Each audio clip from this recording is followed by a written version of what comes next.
Well, the two new PDC players from Tipton in the West Midlands have been causing quite a stir in the opening few weeks of 2019. Jamie Hughes was obviously one to watch after his stunning display at Q School.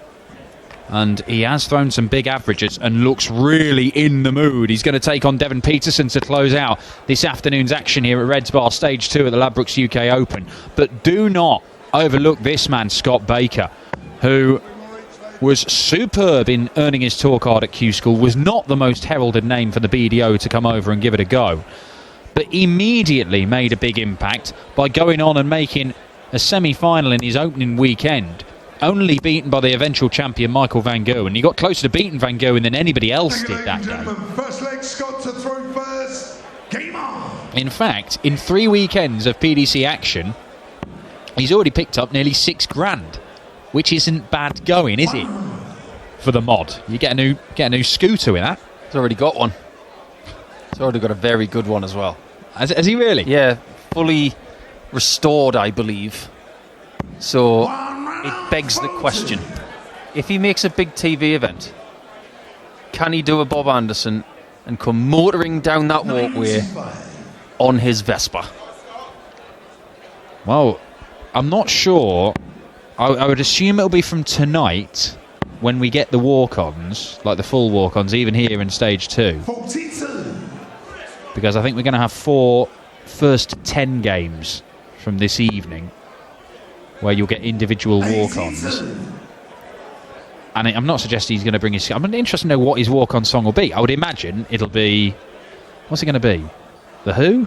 Yeah, I think it was... Is it My Generation? My Generation? Yeah, I would have thought so. 85. I know that Glenn Durrant has been slightly put out in the... Obviously, his walk-on was Adrian Lewis's, so he can't have that. Has he settled on? What has he got as a walk-on, Glenn? Not a clue. What did he come out to in the Premier League? I'm trying to remember now. Was it by Oasis? It was, yeah. But whether that's going to be a permanent choice or not, we don't know.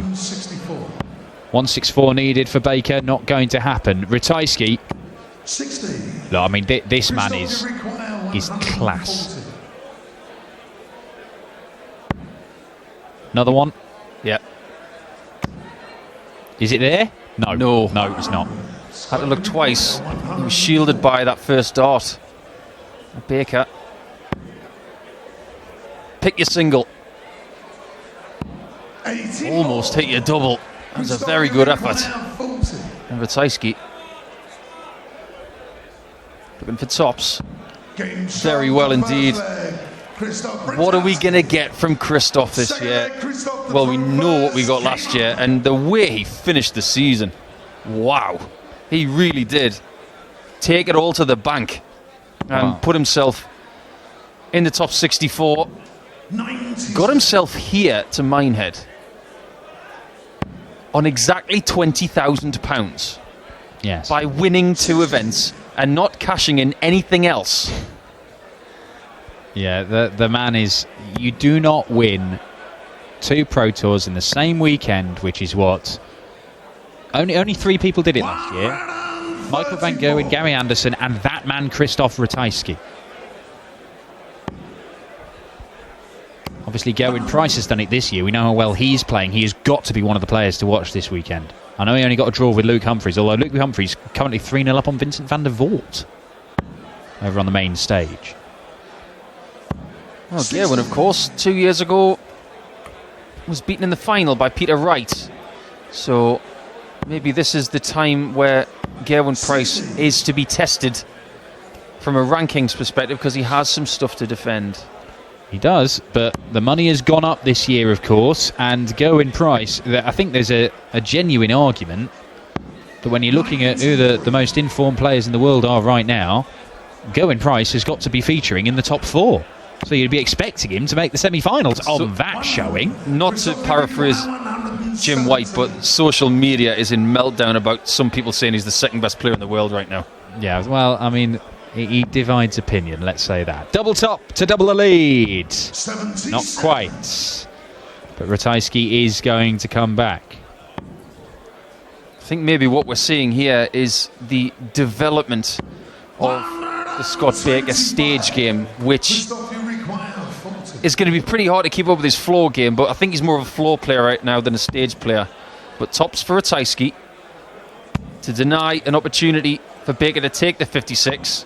20. He gets a shot.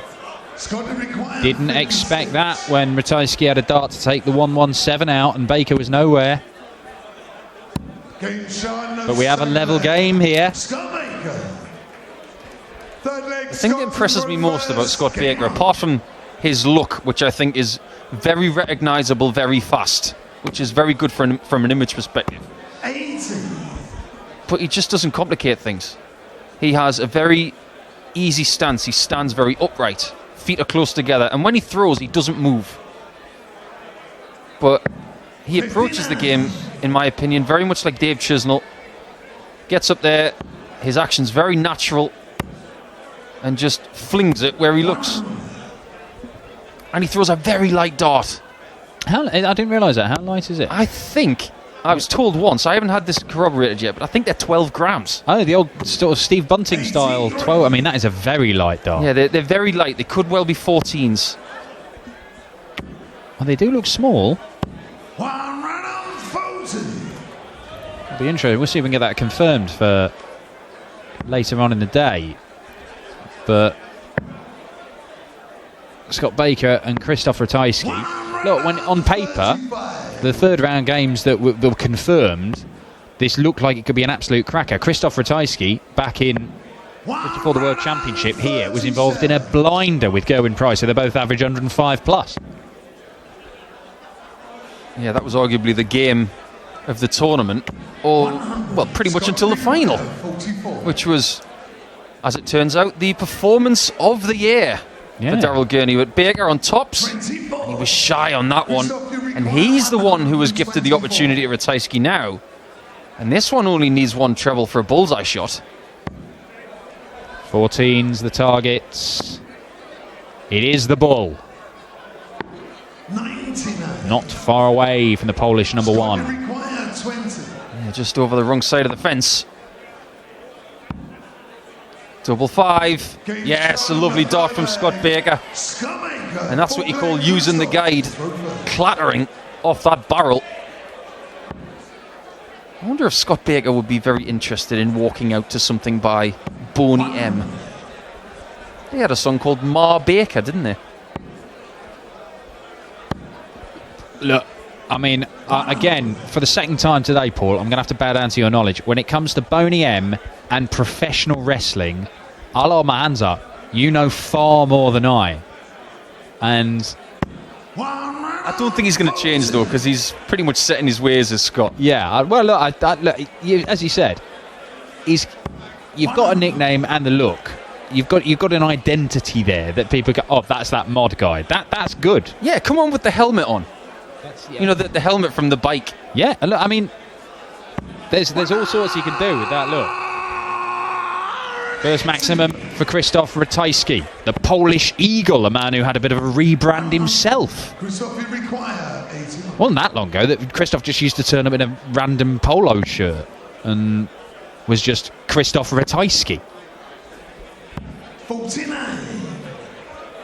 Well, us starting hipsters, we still think he's just Krzysztof Ratajski. But it is just double 16 for the pole for 2-2, and I saw this one being close. And he loves double 16. There you go, and that's what you call using the guide, just like the double five for Scott Baker. Clatters into the barrel just over the top and sits lovely in the green bit. Yeah, and he might just be 16. finding a way to move through the gears now, Krzysztof. He had those missed darts at double, particularly in that second leg.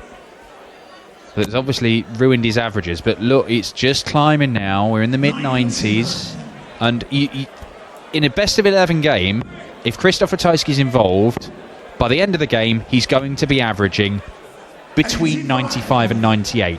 That's what you expect. Sometimes he averages quite a chunk more than that because he's that good. But he very rarely drops below that sort of 95 mark, because Krzysztof is such a consistent performer. 140. Scott was, of course, involved in a second round match with Glen Durrant at Lakeside, and he was the one who got closest to him in that third successful consecutive Lakeside Championship for Glen. He pushed him all the way, and one of the finishes at the end of the 6th set, he took it 140 on double 10. It was arguably the best finish of the tournament because of the timing of it. It showed me that he's got real stones.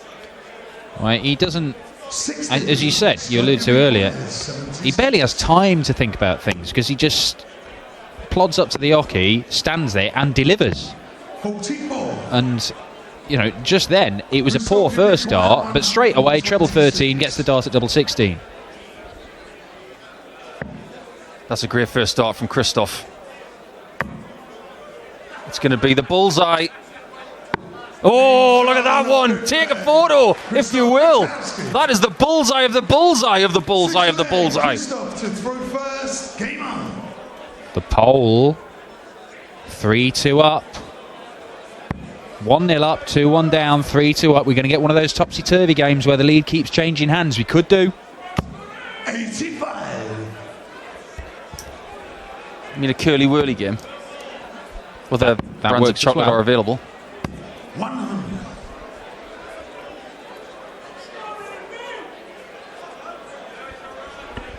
Talked about the stance of Scott Baker. Well, the Ratajski stance for me is a bit more Whitlock-esque. Leans over and squares up after he leans over. It's not something you would teach young kids, because you could potentially get back issues and right hip issues by doing that twist. But it's obviously not hampering the career of Krzysztof Ratajski. Made of tough stuff in Poland, aren't they? Well, certainly this man is, because 85. we saw it as a prelude to last year. The year before in the European Tour, he constantly kept winning those qualifiers, kept turning up, and kept, you know, causing serious problems for all the top players. And it was only the likes of Peter Wright repeatedly who kept knocking him out of the tournament, and even then he was only just getting past him. But he kept on plugging away, and look where he is now as Baker treble 17, would have left bull. But great response for Scott Baker, having seen that heartbreaking 1-2-6 checkout taken out by the Polish Eagle. When you get talents like Ratajski, you constantly think, you know, where's the next one coming from? We'll talk about that in the next leg, because Baker on double 12. 2 6s right down the right-hand side. No problem whatsoever. And this one stays close at 3 each. Mensa Sulevic started to come through and show his class 3 years ago. We said, that's great. I wonder if someone else is going to come through. And Ratajski was that man to basically do what Mensa had done a couple of years previous. Start to win a title or two and then really make a name for yourself. Well, where's the next one coming from? Well, I mean, if you're looking at new territories, I've got to say, and he came from 2-0 down to win. I've just checked his score to win 6-2, so 6 legs on the spin. Gabriel Clemens is a player you should watch out for, and he's a guy who it was the World Masters that Krzysztof Ratajski won, of course, that Gabriel Clemens went to make the semi-finals, and that was his first big appearance, big performance. But he's made 2 Pro Tour finals now. He was unlucky to be narrowly beaten by John Henderson at the World Championship in a really tight encounter on his debut at Ali Pali, it should be noted. I think Gabriel Clemens could be one of these European players from relatively new territories in terms of darts to actually really go and threaten to win a big tournament like this. He has that game. I mean, he's only a 94 average to beat Zoran Lurchbacher in his game so far. I'd like to see Boris Kirchmer make the dive over from the soft tip market, because he is dominating soft tip right now. He's the world #1, and he's from Croatia, which is a huge growth area in world darts. What a setup from Ratajski to leave double 12. Well, this has turned into a really good contest after a bit of a sluggish start. This is turning into a proper battle here. Well, it's a break fest at the minute. They can't hold their throw. How does he get it under that? He has to go to the left. He knew he couldn't see it, so he had to go low and left. And he should be back, but he has split it awkwardly. Well, he's got options here. 3 or 7 would be the conventional options. Yep, 7 for double 4. He does make this game look ridiculously easy at times, Krzysztof Ratajski. It's a bit like, in the same way that Steve Lennon, he doesn't do anything flashy. You don't really see Krzysztof Ratajski going double-double finishes or weird routes or anything like that. He doesn't hit an enormous number of 180s. He's not famed for taking out massive checkouts or anything like that. But what he does do is average 98 a lot at the end of a game, doing sensible things and not missing big numbers and not making mistakes. It is really, it is one of those guys who it's like playing a computer. It just does the same thing over and over and over, and it wears you down. His household, of course, has another dart player in it, and Karolina Podgorska, who made her debut at the Ladies World Championship recently, and Krzysztof was there supporting her. Was she beaten by Lorraine in the end? I can't remember who knocked her out of the tournament. Trina Gulliver. In a last leg decider, and Trina played wonderfully in that last leg. Yeah, it was very good. But Karolina made a very good account of herself, and I've never seen Krzysztof so nervous. Yeah, completely. 16. Easier to play it than support it. That is definitely the case. At least you're in control when you're on the hockey. And it's control that Ratajski has right now with that lead of 140-ish.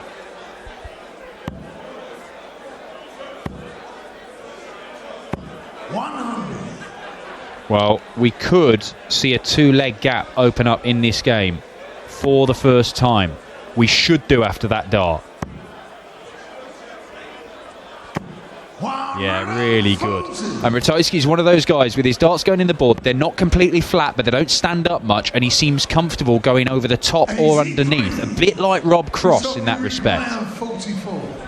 Single 12 for that favoured double 16. Yes, 1 leg away, Ratajski. He would have been maybe a marginal favourite coming into this game, but on form, there wouldn't have been many people backing against Scott Baker. Well, surely they'll be backing against him now, because to win 3 legs in a row against Ratajski is not an easy task.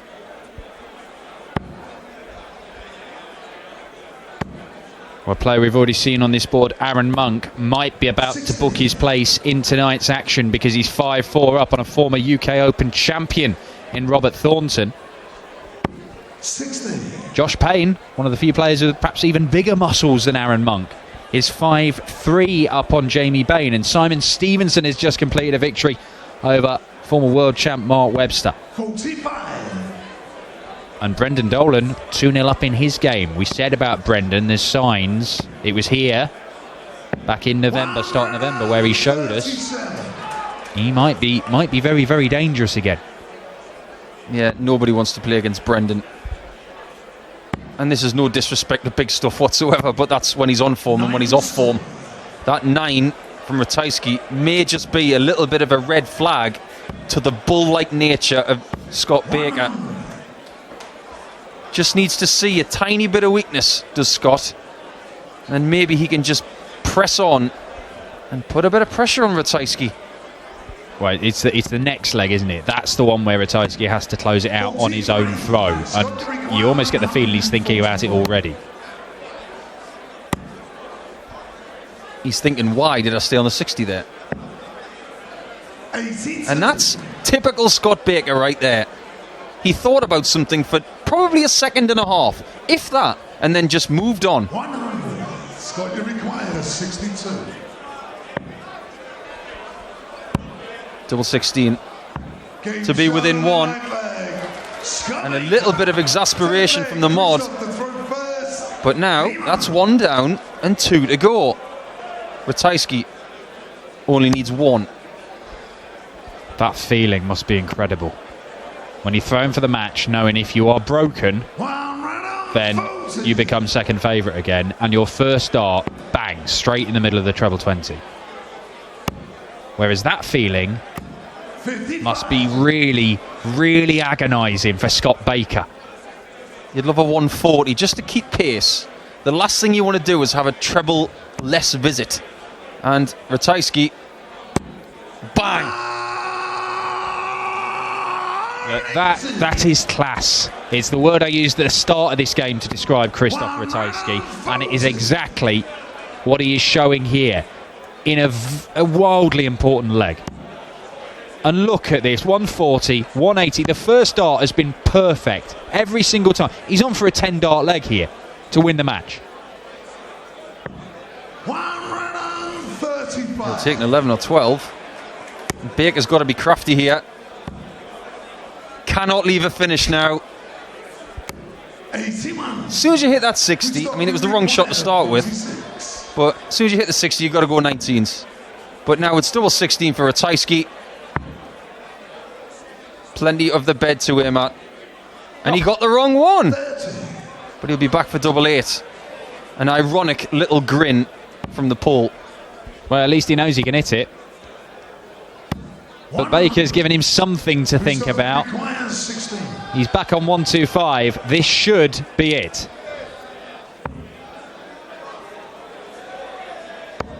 And it is it, because Krzysztof Ratajski, the Polish #1, shakes the hand of Scott Baker. It has been an excellent start to Baker's PDC career, but he could not overhaul the Polish Eagle, and the mod crashes out in round 3 of his debut at the UK Open.